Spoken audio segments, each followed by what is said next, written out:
오늘 말씀은 레위기 3장 1절부터 5절입니다.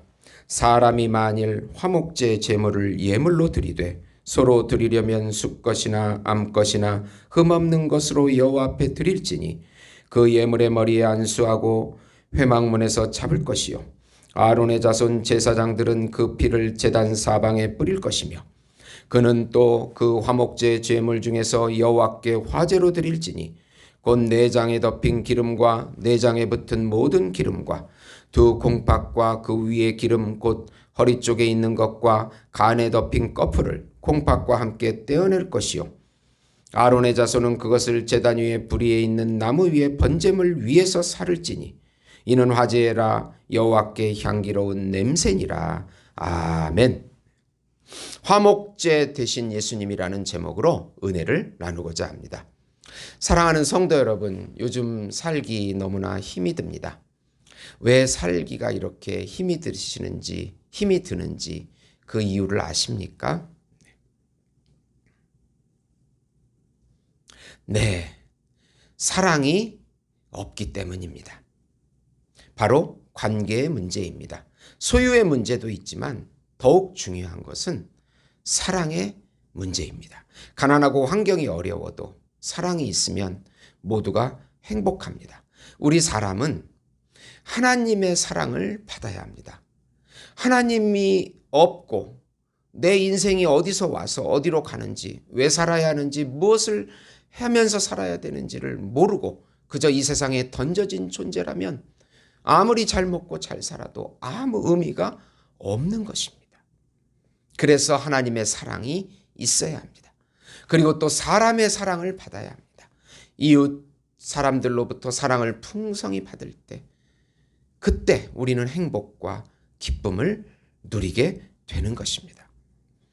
그러나 인간의 선악과 사건으로 하나님과의 관계가 깨져버리고 하나님은 떠나시고 사람 사이의 관계가 이기적이 되어서 사랑이 끊어져서 자기 스스로 생존해야 하는 그런 인간의 상태가 바로 불행인 것입니다.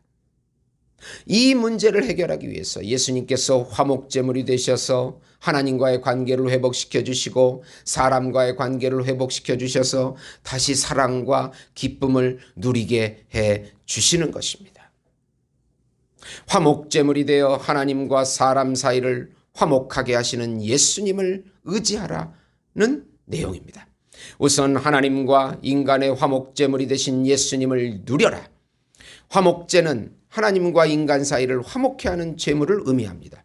제물로는 소, 양, 염소가 사용되는데 흠이 없는 암컷과 숫것을 사용할 수 있습니다.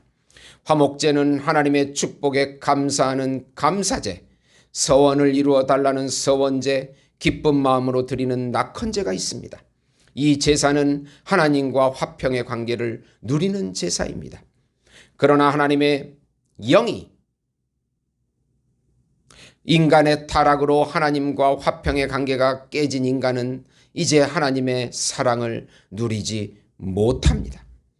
그러나 하나님의 영이 예수의 십자가의 죽음과 부활을 통하여 우리 안에 들어오심으로 예수님과의 관계를 다시 사랑의 관계로 누리게 하십니다. 예수님과 연합되었기 때문입니다. 화목제물이 되신 예수님을 통하여 다시 화목하게 하고 예수님을 누리게 하시고 예수님께서 하나님의 말씀과 영으로 우리 안에서 통치해 주시고 사랑을 말할 수 없이 부어주십니다. 이 화목제물은 그림자요 실체는 바로 예수님, 십자가에 죽으신 예수님이십니다. 우리 안에 말씀과 영으로 존재하시는 예수 이름을 부르시고 그분을 의지하시고 누리세요. 놀라운 기적이 일어납니다. 예수 안에서 하나님 안에 우리가 받아들여지고 사랑이 누려지는 것입니다. 누려지는 것입니다. 두 번째로 사람과 사람 사이의 화목제물이 되신 예수님을 누려라.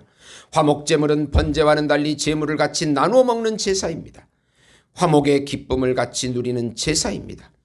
피는 제사장이 받아서 제단에 뿌립니다. 내장 기름과 두 콩팥과 주변 기름은 모두 태웁니다. 그리고 나머지 모든 고기를 나누어 먹습니다. 제사장에게 가슴과 오른쪽 다리를 주고 나머지는 제사자 가족과 레위인이 같이 나누어 먹습니다. 남김없이 모두 먹어야 합니다. 화목제는 사람 사이에 화목의 기쁨을 누리는 제사입니다. 이것은 바로 성만찬의 그림자입니다. 예수님의 살과 피를 먹고 기념하는 의식의 기원이 됩니다. 우리는 예수님의 살과 피를 먹어야 삽니다. 그리고 화목하게 살아가는 하나가 되는 것입니다. 예수님의 존재가 우리 존재가 되어야 합니다. 우리 안에 예수님이 사시는 것입니다. 내가 사는 것이 아니요 내 안에 예수가 사시는 것입니다.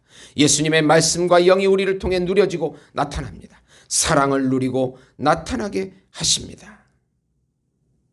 자기중심적 죄인들은 이기적인 삶을 살기에 사랑이 없어 관계가 깨집니다. 사람들은 사랑을 원하지만 이제 깊은 관계를 두려워합니다. 상처받기 싫기 때문입니다.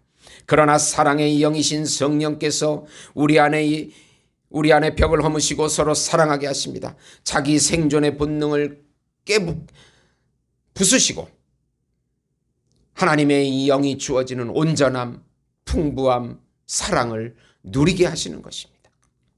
세 번째로 예수님의 피로 기쁘게 받으시는 구원하시는 하나님을 예수님의 피를 기쁘게 받으시는 구원하시는 하나님을 경배하라. 피는 생명의 근원입니다. 구약에서는 피를 먹어서는 안 됩니다. 기름은 생명의 힘의 근원입니다. 그래서 생명과 힘의 근원은 하나님이십니다. 즉 우리의 존재의 근원이 하나님에게서 창조된 것입니다. 우리 스스로 우연히 창조된 것이 아닙니다. 구약에서는 두 가지를 하나님께 다시 올려드려 향기로운 예물과 냄새가 되게 합니다. 그래서 피와 기름은 먹지 말라고 한 것입니다. 우리의 창조주요 근원이신 하나님을 경배하는 것입니다. 예수님의 피는 우리 죄를 속하시는 생명의 피입니다. 예수님의 피를 하나님께 향기로운 예물이 됩니다. 예수님의 피를 기억하고 속죄함의 기쁨을 누리고 맛보는 것입니다. 마귀는 죄책감과 슬픔을 주지만 우리는 예수님의 피를 의지하여 평강과 안식을 누립니다. 우리가 죄를 지으면 마귀가 역사하여 수많은 죄책감, 절망, 좌절, 하나님의 새로운 피조물임을 망각하게 만들어버립니다. 예수님의 피를 의지해서 예수 안에 있는 나를 보게 됩니다. 예수 안에 있는 나, 죄를 지어도 담대하게 회개하고 하나님의 자녀라고 선포하는 것입니다. 요한일서 4장 9절에서 11절에 보시면 하나님의 사랑이 우리에게 이렇게 나타난 바 되었으니 하나님이 자기의 독생자를 세상에 보내심은 그로 말미암아 우리를 살리려 하심이라. 사랑은 여기 있으니 우리가 하나님을 사랑한 것이 아니요 하나님이 우리를 사랑하사 우리 죄를 속하기 위하여 화목제물로 그 아들을 보내셨습니다.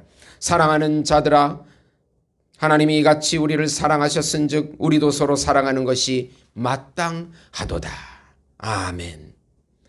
하나님의 사랑이 한량없이 우리 안에 부어지게 되고 또 이웃 간의 막힌 담도 허물어져서 생명이 있는 인생, 행복이 있는 인생, 의미 있는 인생 되시기를 예수 이름으로 축원드립니다. 기도하시겠습니다.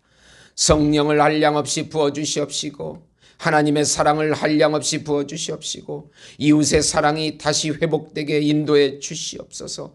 우리 인생이 기쁘고 행복하고 평강이 있고 안식이 있는 인생 되게 축복해 주시옵소서. 예수님의 이름으로 기도드리옵나이다. 아멘.